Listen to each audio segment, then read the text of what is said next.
As we have studied the Navier-Stokes equation, we have found out the Navier-Stokes equation along x direction, y direction and z direction.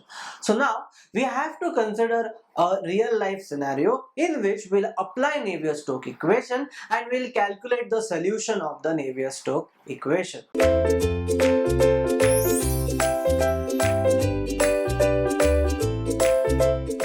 Let us solve the exact solution of Navier-Stokes.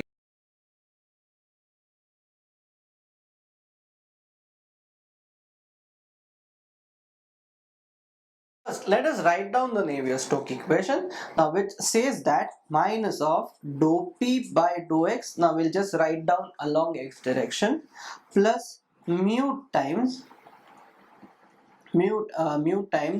del square u is equals to rho into du by dt.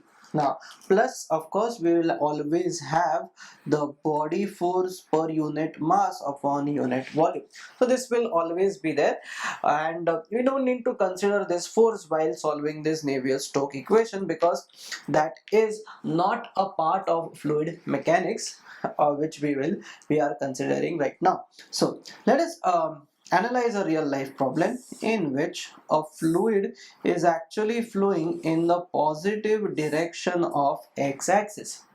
So it is flowing in positive direction of x-axis. Now over here there is some velocity gradient across y direction also due to the viscosity of the fluid. So now we are only considering u, velocity u in this entire part. So u is a function of x comma t as well as it is a function of y because u is changing with y, so x, y and t. So let us write down this part. So that means here v is equals to 0 and w is equals to 0.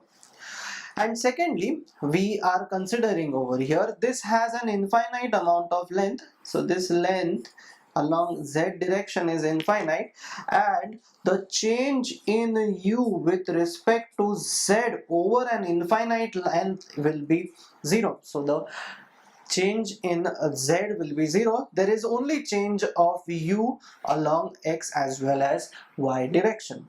So considering this part, let us expand this part and put in those values in the equation where u v as where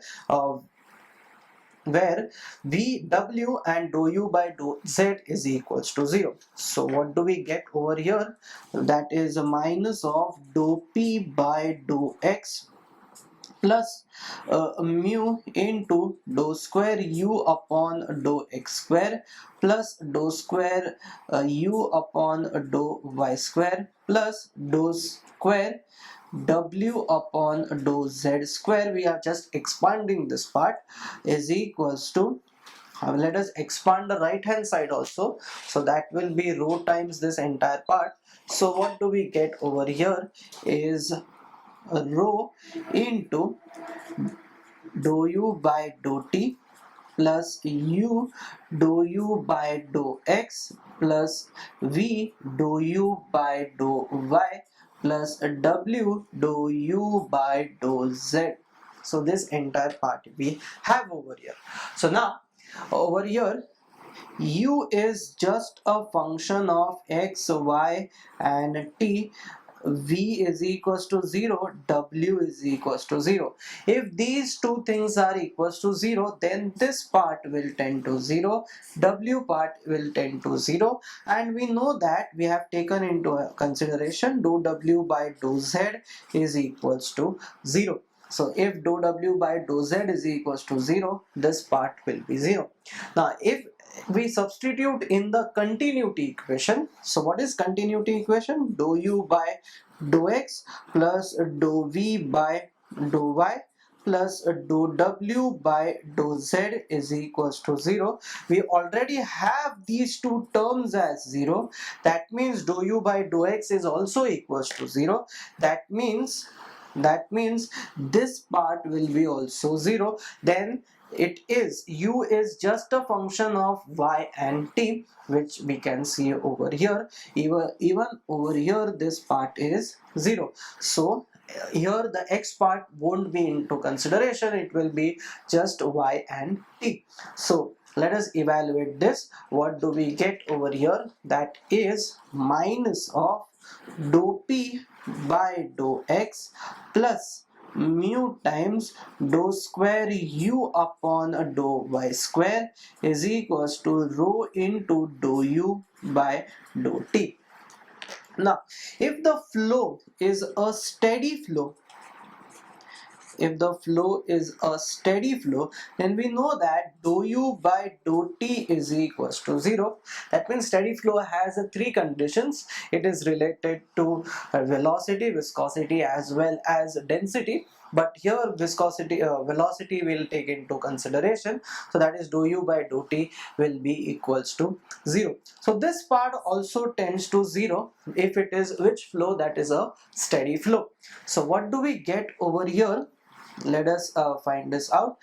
Before that, we'll just divide by density, because density is not equals to 0. So that is minus of dou p by dou x into 1 upon density plus mu upon density is equals to dou square u upon dou y square is equals to 0. Then we'll put divide by density, then we'll put this part as 0. Well, let us take this on the other side. So we'll get this as kinematic viscosity into dou square u upon dou y square is equals to 1 upon rho into dou p by dou x. So that is what the equation we get. Now we know that kinematic viscosity is the ratio of viscosity of the fluid to its density. So we have got an equation of u in terms of this entire part. Now let us understand this entirely. Now over here this term dou p by dou x will be a constant. Why it will be a constant? Because this is the change in pressure along x direction. Now this change in pressure will allow the fluid to flow from one end to another end in the pipe or on the entire horizontal surface. So this part should be constant, then only we can able to solve this equation. And over here pressure is just a function of x, y, z, is a function of x, y, z and all and t also. But over here if we substitute the same thing,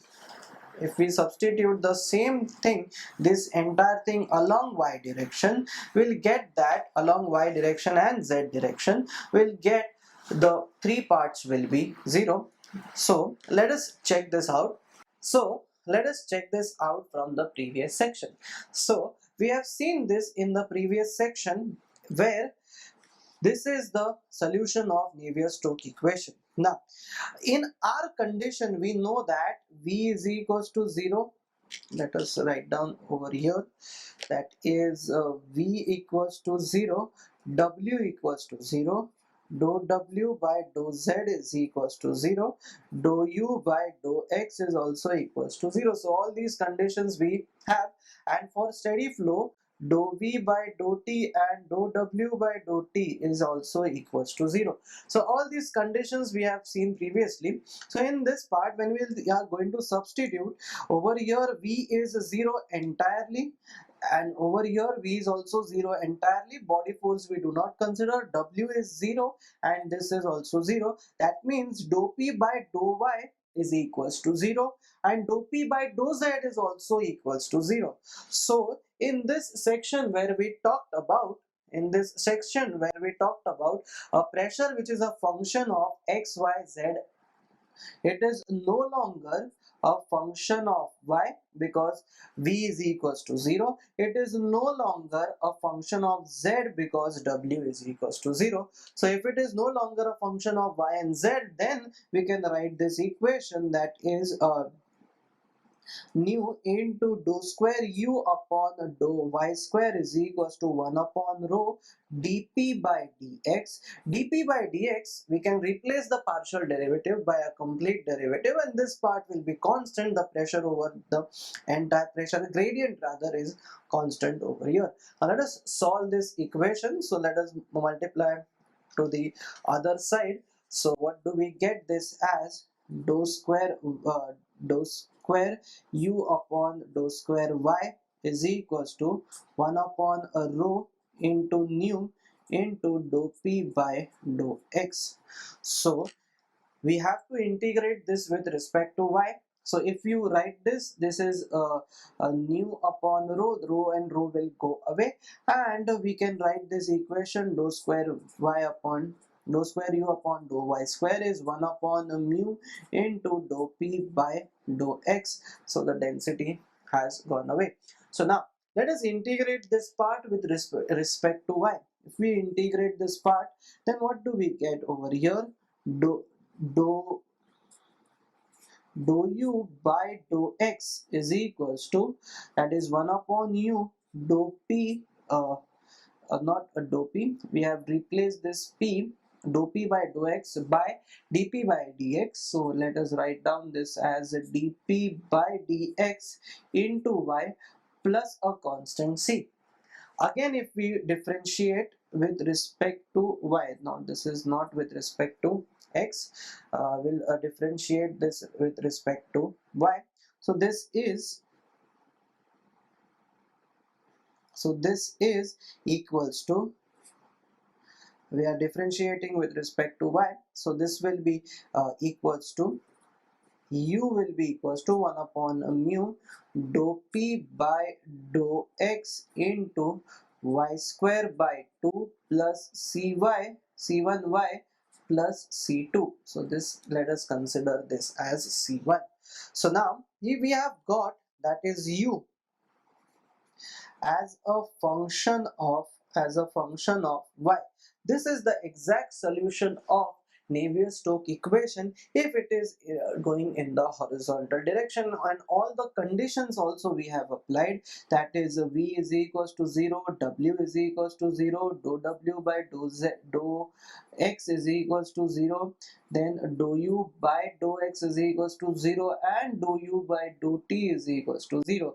This is due to steady flow. This is due to the application of continuity equation. This is our assumption that it is infinitely long along z direction, and this is dou z and this is dou u, and the change in velocity along x direction, along z direction, will be 0. V and W, because it is horizontal, going in the horizontal direction. So in short, let me write this all over again. You have got u just as a function of y, that is equals to, u is equals to 1 upon mu dou p by dou x into y square by 2 plus c1y plus c2. So we have got the equation of Navier-Stokes equation. So we have got over here u as a function of y, it is not a function of x, as well as we have seen all the other conditions. So I think I hope you have understood how to derive an exact solution of Navier-Stokes equation considering all the following conditions. First, it is a steady flow. Then we apply continuity equation. Then we put dou u by dou z is equals to 0, considering it is an uh, infinitely long fluid along y direction, and it does not have any gradient along z direction, and v and w is equals to 0. By considering all these conditions in the differential equation, you get the solution, that is u as a function of y, but you can see over here it is a quadratic equation which we have evaluated over here. So I hope you have understood how to calculate the exact solution of Navier-Stokes equation. Thank you.